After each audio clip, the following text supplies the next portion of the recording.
మనం వస్తున్నట్టు చెప్పావా? చెప్పాను మామయ్య. ఏంటమ్మా అందరూ వచ్చారు? మలేషియా నుంచి మా చిన్న తాతయ్య బామ్మ వచ్చారు. వాళ్ళు పెళ్లికి రాలేమని ఒకసారి వాసుని చూడాలంటున్నారు. అయ్యో నేనెలా? ఏం పర్లేదు, ఊరికే జస్ట్ ఒక హలో చెప్పి వెళ్ళిపోండి చాలా. ఆంధ్రాలో ఇద్దరు తెలుగు వాళ్ళు కలిస్తే ఇంగ్లీష్ మాట్లాడతారు. అదే మలేషియాలో ఇద్దరు తెలుగు వాళ్ళు కలిస్తే తెలుగే మాట్లాడతారు. మీరు డాక్టర్ పురుషోత్తం, మలేషియాలో పార్లమెంట్ మెంబర్ని. డెలిగేట్స్ కాన్ఫరెన్స్ కోసం ఢిల్లీ వచ్చాం. Hello mister Vasu, how are you? Come on. బాగున్నాను. మంచి సెలక్షన్. కూర్చోండి కూర్చోండి. ఇదిగోండి బాబు, ఈ ఉంగరాన్ని స్వాతి వేలికి పెట్టు. ఉంగరం పెట్టగానే సగం పెళ్లి అయిపోయినట్టే. ఇదిగో తీసుకో, స్వాతి వేలికి పెట్టు. కమాన్ స్వాతి. పెద్దవాళ్ళు చెప్తున్నారు కదా, నిశ్చితార్థం కూడా అయింది కదా. నా వల్ల కాదమ్మా. ఆలోచిస్తావేంట్రా? అందరూ చూస్తున్నారు, పెట్టు. కుదరదమ్మా. ఎందుకురా మొండికేస్తున్నావు? నేను వాసుని కాదు. తప్పిపోయిన నీ బిడ్డ దేవానమ్మా. తప్పిపోయిన నీ బిడ్డ దేవానమ్మా. తెగు తెంచుకున్న బంధం జారిపోయేనా, పెంచుకున్న పాసమంతా దూరం మాయనా. బొడ్డు కోసి అంతలోనే గుండె కోత కోసినది, తల్లి పాల దాహమంతా నీటి పాలు చేసినది. కంటి పాప కన్న కలలు కల్లలాయనా, చంటి పాప కన్నీరిలా వెల్లువాయనా.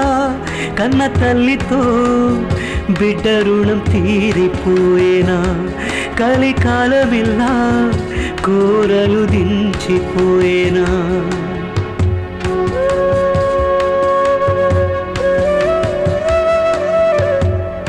చూడు స్వాతి, నువ్వు మాతో మలేషియా వచ్చాయి, 2 నెలలు అక్కడే ఉండు, అన్నీ మర్చిపోతావు.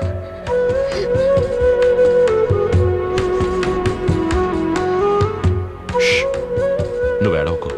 దేవా అమ్మతో నిజం చెప్పడమే గొప్ప విషయం. తాతయ్య నన్ను రేపు మలేషియా తీసుకెళ్ళిపోతానంటున్నారు. అక్కడ ఉంటేనే కదా నిన్ను తీసుకెళ్తారు. నువ్వు వెంటనే బయలుదేరి కాకినాడకు వచ్చాయి, మిగతాది నేను చూసుకుంటాను.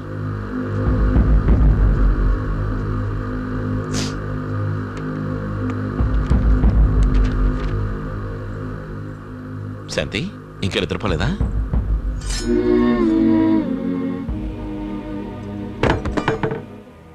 దేవా అనే కత్తి పట్టుకోవడంలో ఒక ప్రత్యేకత ఉంటుంది. ఆ విధంగా ఇంకెవ్వరూ పట్టుకోలేరు. ఏది అది తీసుకో.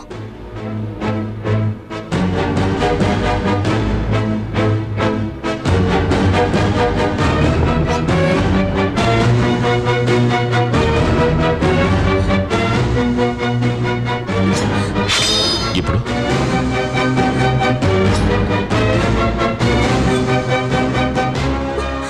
ఈ రక్తంలో ఈ ఇంటి ఉప్పు కలిసి ఉంది. తేనంటి వాసలు ఎప్పుడు లెక్క పెట్టను. నేను వాసునేమ్మా.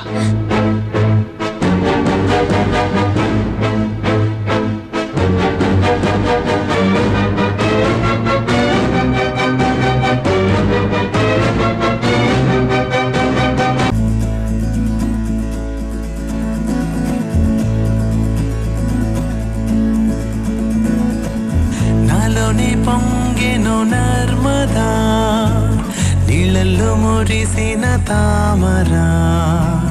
అంతట్లో మారెను ఋతువులా, పిల్లాని వల్ల నీతో పొంగే వెల్లువా నీళ్ళల్లో